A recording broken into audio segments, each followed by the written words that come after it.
प्रिय भाई बहनों, आज का यह वीडियो कक्षा 10 भूगोल विषय के अंतर्गत पाठ 3 जल संसाधन का 5वां भाग है। इसमें आज आप सभी जल संसाधन का प्रबंधन और बहुउद्देशीय परियोजनाओं के बारे में अध्ययन करेंगे। जैसा कि लिखा है, जल संसाधन का प्रबंधन। जल संसाधन के प्रबंधन से तात्पर्य जल संसाधन की विषमताओं को दूर करना, अर्थात जो जल संसाधन की क्षेत्रीय विषमताएं हैं, कहीं पर जल अधिक मात्रा में है, आवश्यकता से अधिक है, वहां बाढ़ से लोग परेशान हैं, और कहीं पर जल इतना कम है कि लोग सूखे जैसी त्रासदी से झेल रहे हैं। तो ऐसी विषमताओं को ठीक करना, ऐसी विषमताओं को दूर करना ही जल संसाधन का प्रबंधन है। यह प्राचीन काल में भी होता रहा है और वर्तमान में भी इसके अनेक उपाय अपनाए गए हैं। अर्थात जल संसाधन की विषमताओं को दूर करने का प्रयास किया गया है कृत्रिम उपायों द्वारा। तो इन उपायों के माध्यम से जल की कमी वाले क्षेत्रों तक जल पहुंचाने की प्रक्रिया प्रारंभ हुई है। इसी को हम जल संसाधन का प्रबंधन कहते हैं। यह प्रक्रिया जिसके माध्यम से पूरी की जा रही है उसे हम बहुउद्देशीय नदी घाटी परियोजना कहते हैं। प्राचीन काल में भी जल संसाधन के प्रबंधन के लिए बहुउद्देशीय परियोजनाओं का प्रारंभ किया गया था। नदियों पर बांध बनाए गए थे, नदियों से नहरें निकाली गई थी, जैसा कि सिंधु सभ्यता में हम पढ़ेंगे, और जगह जगह तालाब पोखरे खुदवाए गए थे। नदियों में बाढ़ को रोकने के लिए ऊंचे ऊंचे बांध बनाए गए थे। तो आज वर्तमान परिप्रेक्ष्य में उस जल प्रबंधन का हम और अधिक उपयोग कर रहे हैं, आधुनिकतापूर्ण उपयोग कर रहे हैं।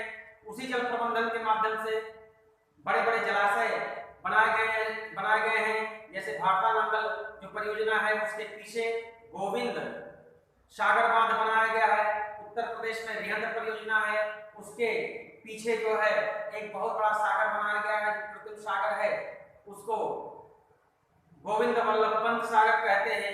ऐसे अनेक परियोजनाएं जो है बनाई गई हैं, जिससे जल विद्युत उत्पादन किया जाता है, बाढ़ पर नियंत्रण किया जाता है, सूखे वाले क्षेत्रों में नहरों द्वारा जल पहुंचाया जाता है, वहां कृषि के लिए और हरियाली उत्पन्न की गई है, जल की व्यवस्था की गई है, सिंचाई के लिए, पशुचारण के लिए वहां हरियाली उत्पन्न की गई है, वहां किनारों पर, बंधों पर और नए नए वृक्ष लगाए गए हैं। तो इस प्रकार से अनेक उद्देश्यों की पूर्ति ऐसे जल प्रबंधन योजनाओं से, अर्थात बहुउद्देशीय नदी घाटी परियोजनाओं से की जाती है। इसलिए इसे बहुउद्देशीय परियोजना कहते हैं। अर्थात इसको हम लिख सकते हैं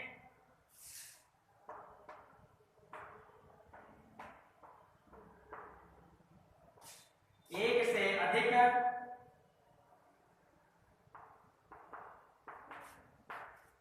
उद्देश्यों की पूर्ति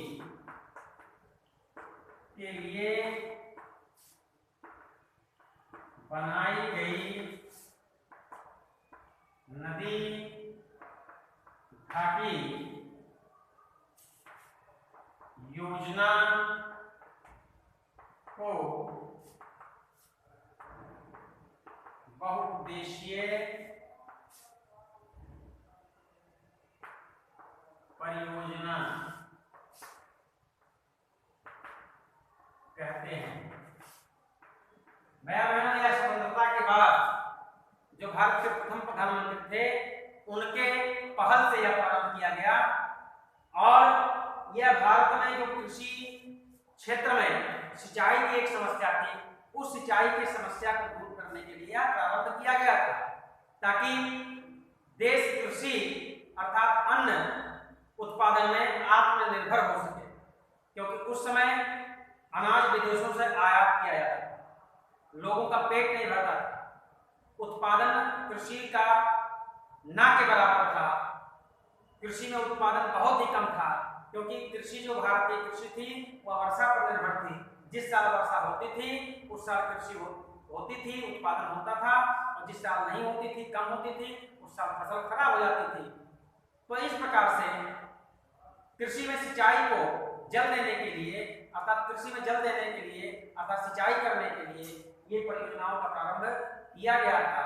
लेकिन वर्तमान परिप्रेक्ष्य में धीरे धीरे इन परियोजनाओं के माध्यम से अनेक उद्देश्यों की पूर्ति की जाने लगी, और भी अधिक उद्देश्य इससे पूरा होने लगे, तो इसलिए इसे बहुउद्देशीय परियोजना कहा जाने लगा। इसका जो पंडित जवाहरलाल नेहरू ने जो इसके बारे में कहा था, इसकी महत्ता को दर्शाने के लिए पंडित जवाहरलाल नेहरू ने इसकी महत्ता को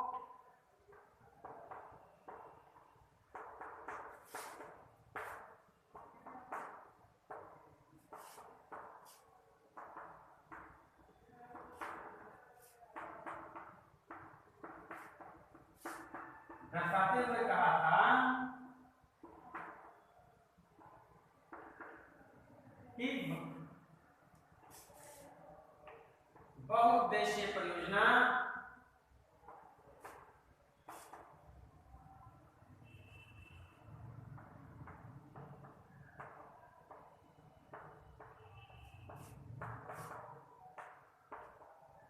आधुनिक भारत के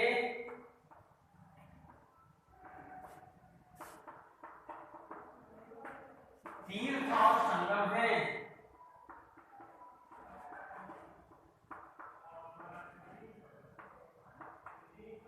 अर्थात ये क्या है, ये आधुनिक भारत के विकास के लिए तीर्थ और संगम के समान है, क्योंकि इससे कृषि का विकास होगा, कृषि के साथ पशुपालन का विकास होगा, और जो कृषि व्यवसाय है, कृषि से संबंधित जो भी घरेलू व्यवसाय है, ग्रामीण व्यवसाय है, उनका विकास होगा, और जो बड़े बड़े उद्योग हैं जो कृषि पर आधारित हैं, जैसे चीनी उद्योग, कपड़ा उद्योग, ये जो सारे उद्योग बड़े बड़े हैं, ये उद्योग भी विकसित होंगे जब इनको रॉ मटेरियल आसानी से उपलब्ध हो पाएगा, और ग्रामीण विकास के साथ साथ नगरीय विकास भी होगा इन बहुउद्देशीय परियोजनाओं के माध्यम से।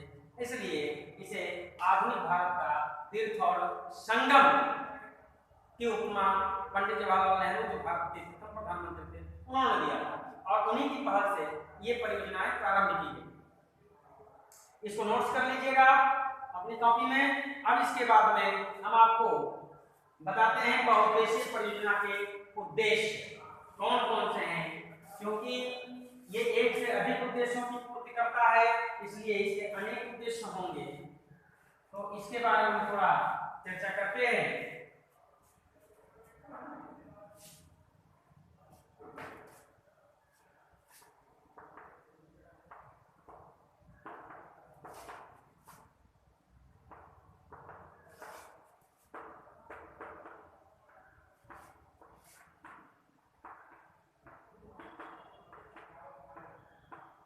पहला ऐसे ही रेखा चित्र बनाइए और हेडिंग को डील करिए। पहला है जल विद्युत उत्पादन,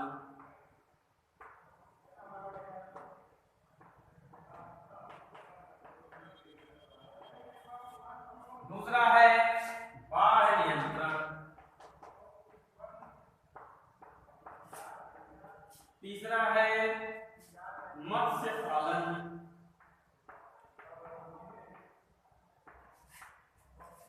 चौथा है चारागाह का विकास,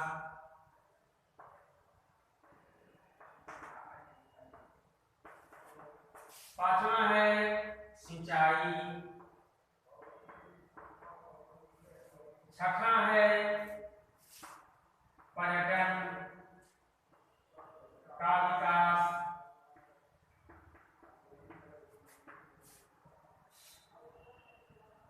और सातवां है वृक्षारोपण,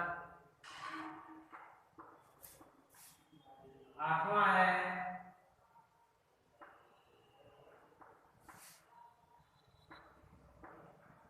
नए मार्गों का निर्माण, नए मार्गों का निर्माण। तो ऐसे और भी उद्देश्य हैं। पहला जिस पर हम चर्चा करते हैं जल विद्युत उत्पादन हम सभी जानते हैं, जो आज जल विद्युत शक्ति का उपयोग हम कर रहे हैं, उसका उत्पादन ऐसे ही बड़े बड़े बांधों को बना करके और उस पर से जल नीचे गिरा करके टरबाइन मशीन पर और जल विद्युत का उत्पादन किया जाता है, जिससे आज हम सभी के घर प्रकाशमान है। तो ये पहला उद्देश्य की पूर्ति इन बहुउद्देशीय परियोजनाओं के माध्यम से होती है, जल विद्युत का उत्पादन। दूसरा है बाढ़ नियंत्रण। हम सभी जानते हैं नदियों से और ऐसी नहरें निकाली गई हैं इस परियोजना के अंतर्गत। नदियों में जब बाढ़ आती है तो नहरों का फाटक खोल दिया जाता है और नहरों में पानी दूर दूर तक चला जाता है। तो इससे क्या होता है कि बाढ़ का पानी कई क्षेत्रों में बढ़ जाता है और उस क्षेत्र में जो है पानी बढ़ने नहीं पाता, बाढ़ से लोग प्रभावित नहीं होते। और ग्रीष्म ऋतु में भी जहाँ क्षेत्र सूखे रहते हैं तो दूर दूर तक नहरों के माध्यम से और पानी पहुंचाया जाता है, वहां सिंचाई का कार्य ग्रीष्म ऋतु में होता है। तो ग्रीष्म ऋतु में सिंचाई और वर्षा ऋतु में बाढ़ पर नियंत्रण, ये काम होता है। तीसरा है मत्स्य पालन। हम सभी जानते हैं मत्स्य पालन हमारे देश का एक प्रमुख व्यवसाय है। इससे अधिकांश लगभग 25% लोगों का पेट मछली पालन से भरता है।